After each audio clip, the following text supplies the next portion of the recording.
investigation into singer David has intensified after the body of a teenager was discovered in a Tesla that has been linked. This album is my life. Like, Withered is my life.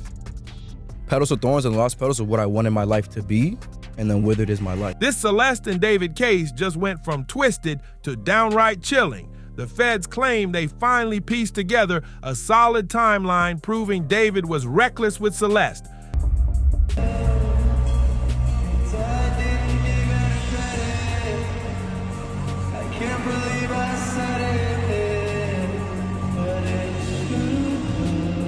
But just when folks thought the case was airtight, his own brother Caleb came out swinging with a bombshell. He's saying the so-called official timeline might not even be real. Here's how the feds laid it out. They pulled receipts on David and Celeste that looked damning from start to finish, like there was no way out for him. You calling me? You've been dead, you've been dead, you've been Say you're sorry. I didn't want to go and change the narrative and say something completely different. According to their files, it all starts back in late 2021, early 2022, when David first meets Celeste online through Fortnite. The ages alone had people gasping. David was around 16 or 17, while Celeste was only 11 or 12. That kind of gap raised alarms instantly, and investigators made sure to underline it. Then, on March 28, 2022, David drops a track called Decide. The lyrics mention, "Save your tears, 7 years," which people believe was him hinting at Celeste's young age, like he was waiting until she turned legal. Disturbing, right? But it gets even more suspicious. On September 7th, 2022, Celeste's birthday, David drops another song, Romantic, the exact same day. Fans know artists often link music to personal milestones, but investigators flagged that as way too obvious to ignore. And by October, leaked Discord chats started popping up, adding even more weight to the case. David's caught on Discord asking, "Is Celeste in here?" And she replies. From that point, things spiral quick. By 2023, a Twitch stream shows David laughing it up with Celeste about wild, controversial topics until panic sets in and he begs her to delete the VOD. That moment had investigators circling him like sharks, already suspicious of what he was hiding. This album is my life. Like, Withered is my life. Petals of Thorns and Lost Petals are what I wanted my life to be, and then Withered is my life. Then February 2024 hits and the case explodes. Celeste's mom files her missing for the first time, while David's comment sections are blowing up with accusations. People are writing things like LAPD's gonna catch you for messing with a 13-year-old. And to make it worse, fresh photos dropped the same month showing Celeste still by his side. It's like every time she vanishes, evidence pops up tying her right back to him. By spring 2024, she's gone again, only to briefly resurface before disappearing once more. June comes and she's missing, but by August, there she is, spotted backstage at one of David's shows. Even random Discord users are taunting him, posting, "Drop the one with the missing girl, Celeste." The internet was piecing it together before the cops even had their files straight. And then the nightmare moment, September 2025. A body is found, dismembered, stuffed in the trunk of a Tesla. And guess what?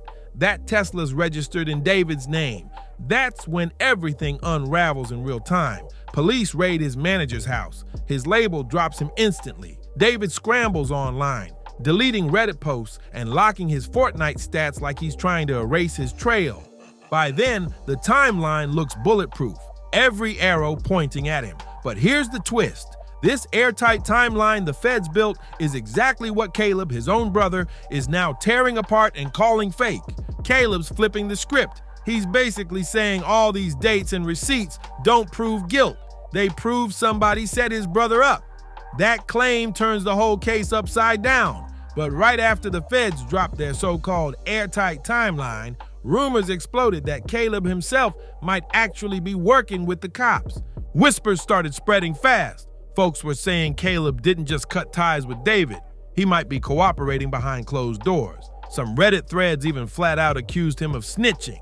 Users connected his own lyrics to Celeste and argued he knew way more than he ever let on. If that's true, then Caleb's not just the brother dropping bombs, he's the brother secretly feeding law enforcement the pieces they needed to lock David in. And let's be real, snitch hits different in hip-hop. To some fans, it's the ultimate betrayal. To others, it looks like straight-up justice. What kicked this frenzy off was a wave of reports hinting Caleb was working with police, shaken by the disturbing allegations pinned on David.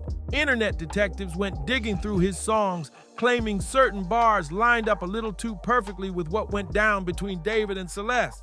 Then came the blurry photo. Supposedly, Caleb was spotted backstage with Celeste at one of David's concerts, and that image only fueled the fire. People started demanding answers. Did Caleb know something? Did he keep quiet? Or is this his way of scrubbing his own name before the scandal swallows him too?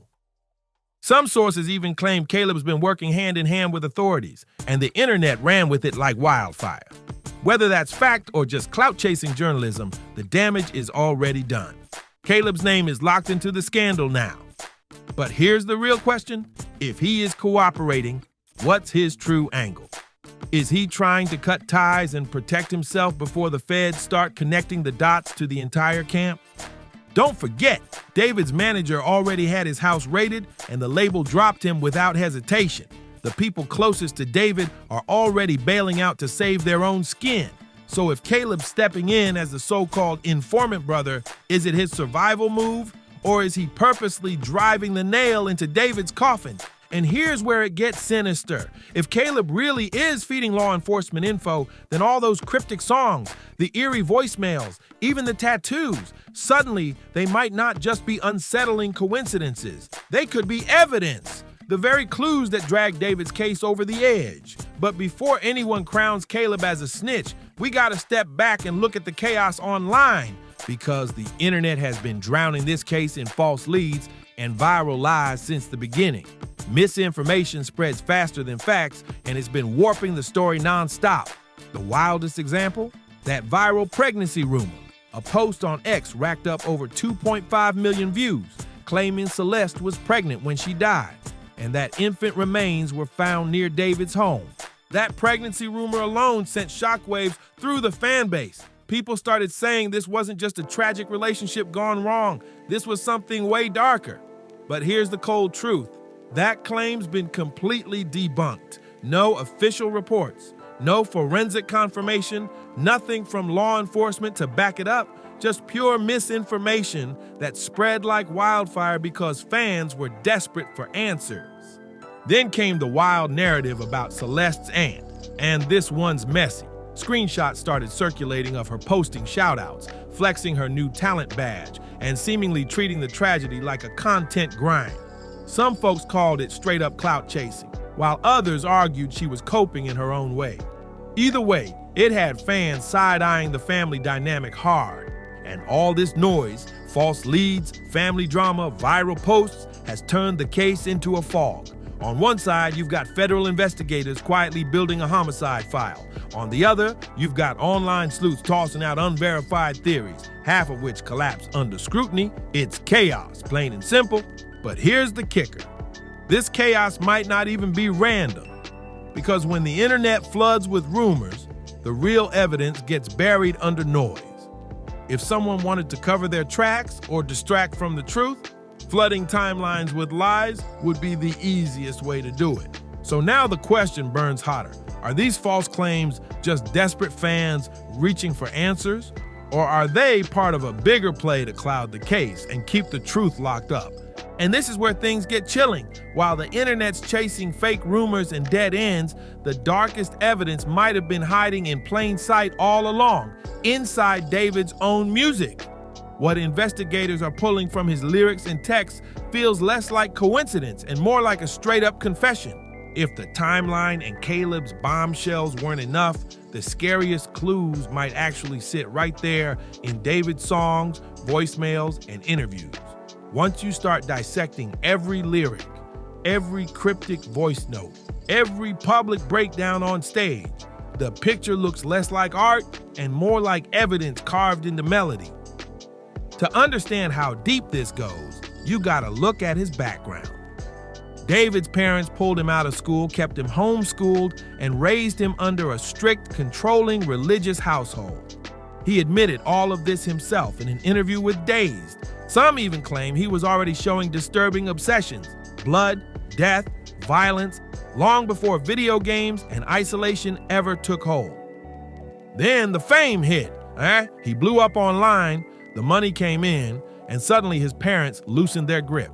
That new freedom collided with his fixation on Celeste, and fans believe that's when the obsession twisted into something darker. To him, Celeste wasn't just a girlfriend, she was the centerpiece of his whole distorted world. And the most unsettling theory?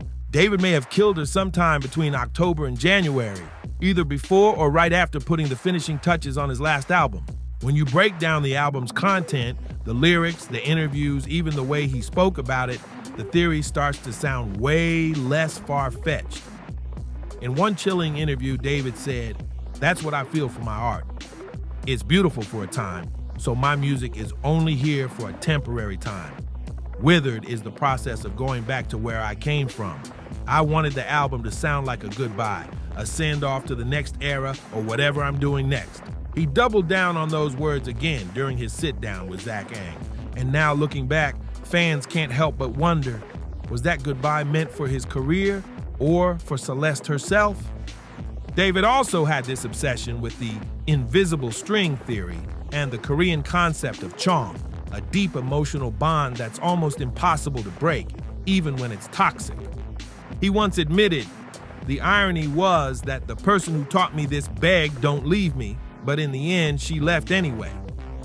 And now, that person is gone from his life completely. Fans are convinced the parallels to Celeste are impossible to ignore.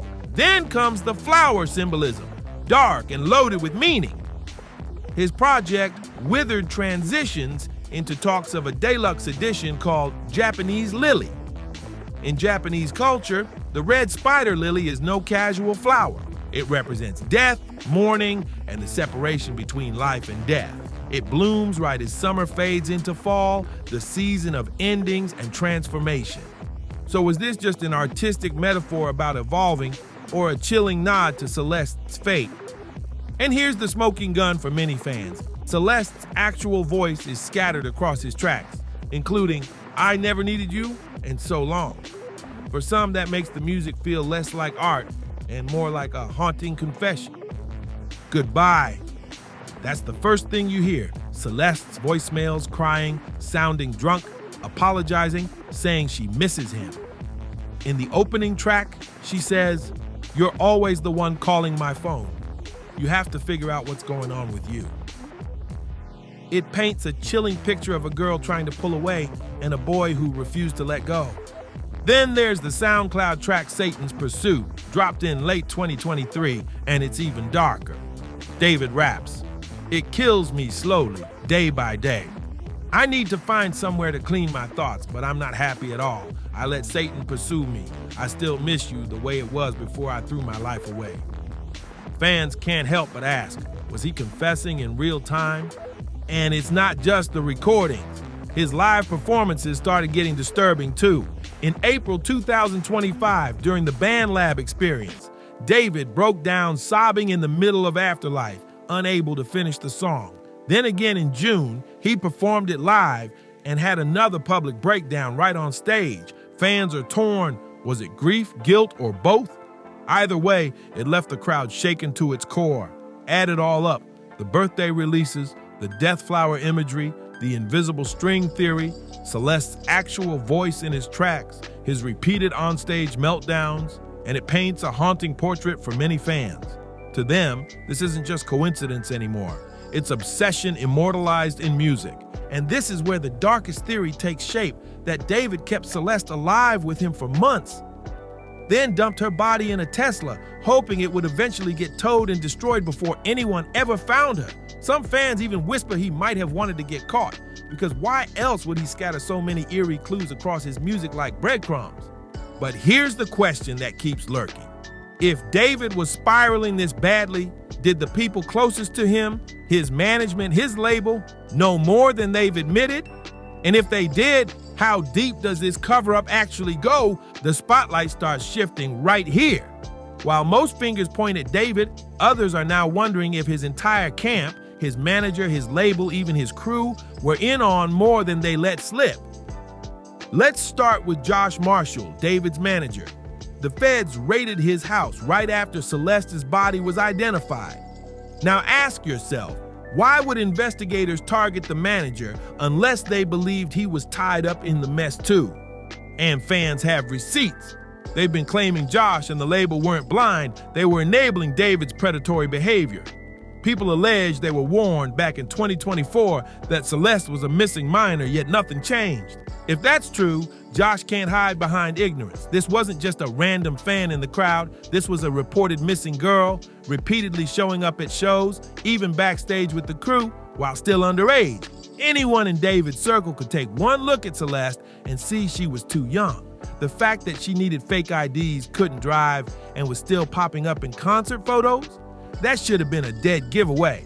So why didn't anyone step in? The theory's simple, because the money was rolling in, everyone just looked the other way, and it gets even shadier. After the LAPD searched David's rented apartment, reports say Josh immediately ended the lease.